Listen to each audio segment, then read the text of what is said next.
Good morning. It is Wednesday, the 21st of August, and this is The Drill.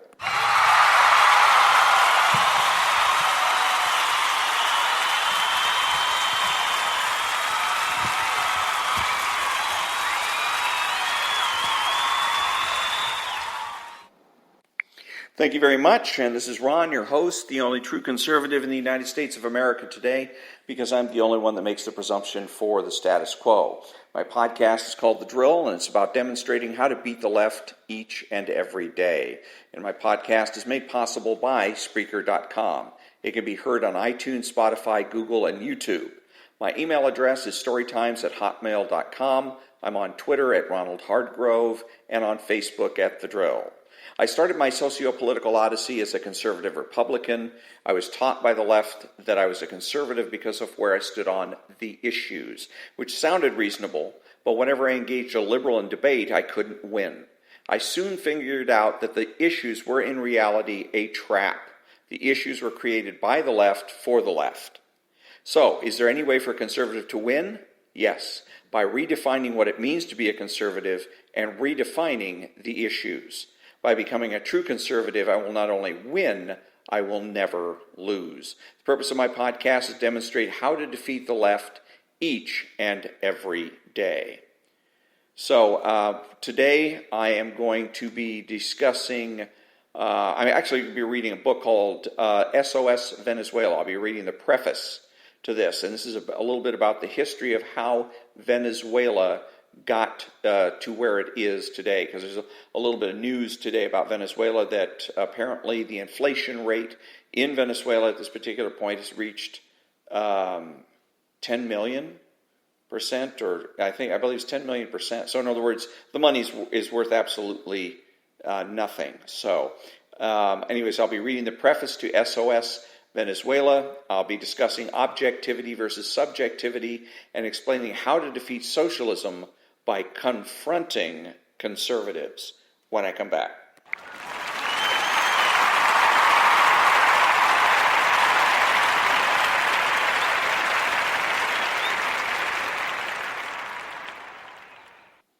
And thank you very much. Welcome back. And I am the first thing up is the preface to SOS Venezuela. It's written by a Venezuelan, and he discusses how it is that Venezuela went from being one of the strongest democracies in South America to the socialist basket case that it is today. And what he's doing is making the point that the way that Hugo Chavez ended up taking over Venezuela was by subverting democracy, by using democracy against itself. And that's what he talks about in this book. And this is the preface. It may seem to the English-speaking reader that Venezuela is a remote country, both geographically and, above all, politically.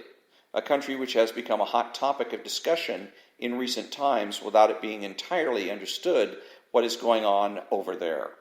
Is it a dictatorship? A dictator elected by the voters? Is such a thing possible? Venezuela particularly stands out due to an issue that carries great weight in the first world: the severe human rights violations produced in the country and the frantic way in which widening crowds of Venezuelans are fleeing from their homeland, many times by walking straight through the borders of neighboring countries. At once stated by the Cuban poet Jose Marti, quote, "When people emigrate, the rulers abound," unquote. Venezuela has become a failed state. The populist demagogy, which has led what is considered to be one of the wealthiest countries on the American continent to ruin, should not come off as a surprise to developed countries where, with other styles and characteristics but a similar recklessness, it's perfectly reasonable that a model instilled on the basis of popular vote could eventually end up bringing about the eradication of democratic principles and freedom. Democracy, which is currently inexistent in Venezuela, is likewise threatened in such critical countries as the United States of America and the United Kingdom, where we have also seen these principles cave in under the weight of the manipulated emotions generated by popular discontent. On occasion, the leaders of free and open societies can awaken the most authoritarian and narrow-minded sides in the people.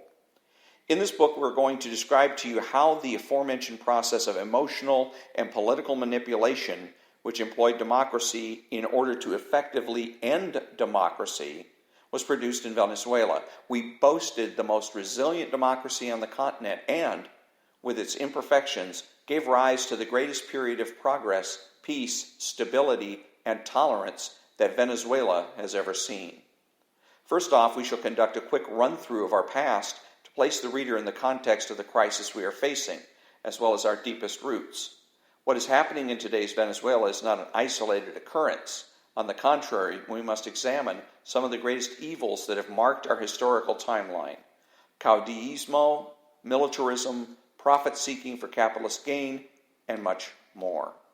Secondly, we shall introduce a description of the political regime in Venezuela that has become known as Chavism, and which celebrates its 20th year in power in December 2018. To this effect, we shall recount a brief story of how the democratic institutions were overridden by making use of the popular vote, as well as fear, fraud, and threats, to bestow an increasing amount of power and discretion to the caudillo.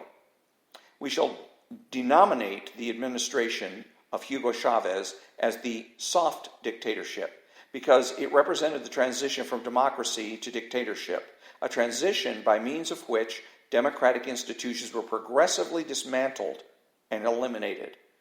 By the time Chavez passed away, while still governing the country, Venezuelan democracy was already an empty shell. With his successor, Nicolas Maduro, the hard dictatorship was consolidated in all its destructive cruelty, not only of lives, which is bad enough as is, but also of the productive apparatus through which economic policies that led the country to the most extravagant currency devaluation on the planet and resulted in all kinds of calamities among the population. We wanted to present this first English version of SOS Venezuela as more than just a call to alarm, so that the world won't forget about us during this dreadful moment in which international observation and action on behalf of multilateral organizations in charge of ensuring respect for human rights serves as our only aid so that the Venezuelan regime mitigates, at the very least, the total impunity it displays in its diverse final judgments. These brief pages also intend to raise alarm regarding the phenomenon of anti-politics that is being spread so strongly throughout Western democracy. This trend, whereby some claim to represent a nation's true values and the monopoly on patriotism for themselves, is extremely dangerous because it implicitly carries the seed of authoritarianism and dictatorship, considering anyone who doesn't share said mentality and who rejects such designs as a traitor. Perhaps it would be necessary to make known to the reader that the author of these pages is essentially known in Venezuela for his activity as a humorist. Humor always acts as a keen manifestation of the intellect that helps us understand the great sufferings of mankind, attempts to find some explanation to modify them, and gives us hope to survive. However, this is not a humor book. This time, the circumstances demand that the reality of our human catastrophe be told in all its harshness so that it may be understood. Venezuela is a land of good, hardworking people, as well as landscapes of extraordinary beauty. We merit a better destiny, and we are currently fighting to regain democracy and freedom. The potential concern shown by the readers will be of great help both to us and to them, even if they may not believe so at first. At the end of the day, the struggle for democracy is not the matter of a single country, no matter how remote it may seem to us. Regardless of where freedom succumbs, all of humanity will be brought down with it. And that is the preface by the author Laureano Marquez, and the book is called SOS Venezuela. And when I come back, I'm going to be discussing objectivity versus subjectivity.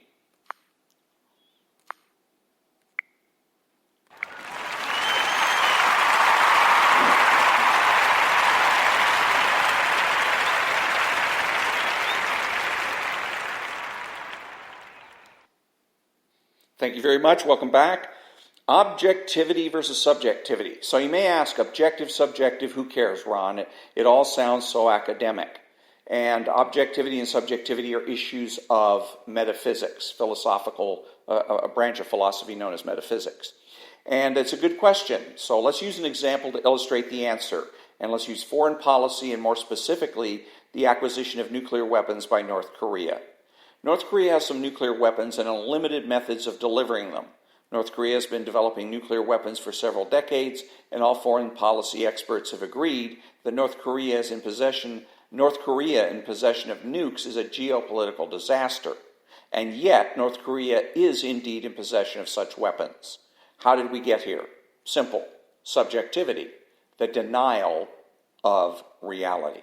So if reality doesn't exist, what does? According to the left, psychology. According to the left, the only way to know ourselves, each other, and our surroundings is psychologically. So the left's, read Bill Clinton and Barack Obama, approach to North Korea is psychological. The idea is discover the deep-seated wants and needs of the North Korean regime. The discovery of those deep-seated wants and needs will then determine the United States' course of action. Contrast this with a foreign policy based on reality, in which we determine whether the acquisition of nuclear weapons by the North Korean regime is right or wrong, good or bad, and then use that conclusion to help determine our course of action in regards to North Korea. The left has decided that the deep-seated need of the North Korean regime is prestige. The theory is that if the regime is provided with a sense of prestige, it will no longer need to acquire nuclear weapons and will shut their program down. The left attempted to increase the prestige of the North by engaging in direct negotiations with North Korea and by sending a Secretary of State, Miss Albright, to North Korea for a visit. The realistic solution is represented by the actions of the current administration. The administration has concluded the acquisition of nukes by North Korea is unacceptable, and that all means to prevent the acquisition up to and including military action is called for. The realistic approach is the only approach that has a chance of success. And when I come back, I'm going to be talking about defeating socialism by confronting conservatives.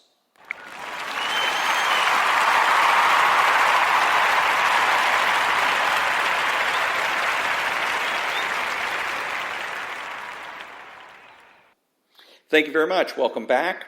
Defeating socialism by confronting conservatives. The purpose of my podcast is to show you how to defeat the left each and every day. And the first way to do that is to be a true conservative. And the best way to be a true conservative is to confront subversion.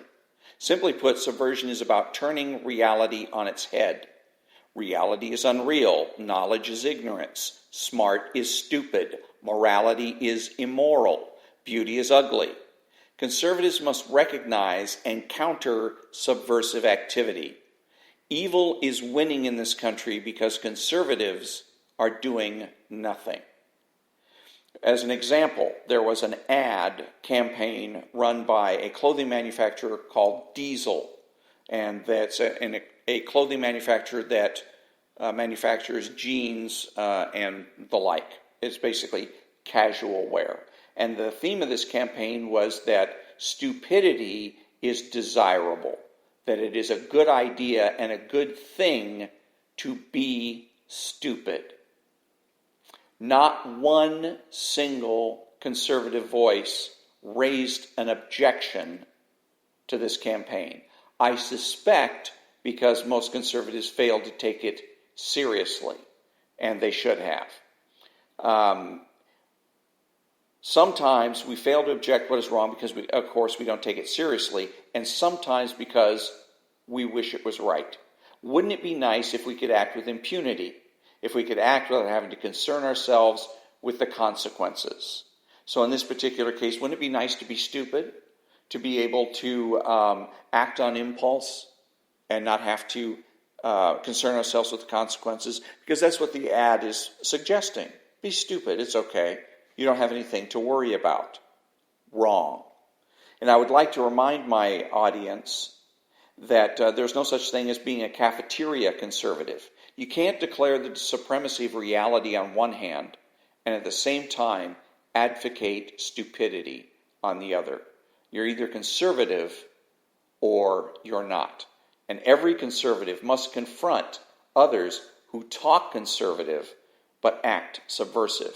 And you must also be on the lookout for not just what is said, but what people fail to say. In this particular situation, there's an ad campaign advocating stupidity, and everybody in the country is going to then wait, kind of. You're going to have that, what's the response to this? Is there anybody to come out and say, and to object to this? It would be the equivalent as if there was an ad campaign that promoted abortion, and no conservatives bothered to object to that ad campaign. What would you think? Must be okay. Same thing. It must be a good idea to act stupid because no conservative has bothered to stand up and object to this political campaign. Back in a minute.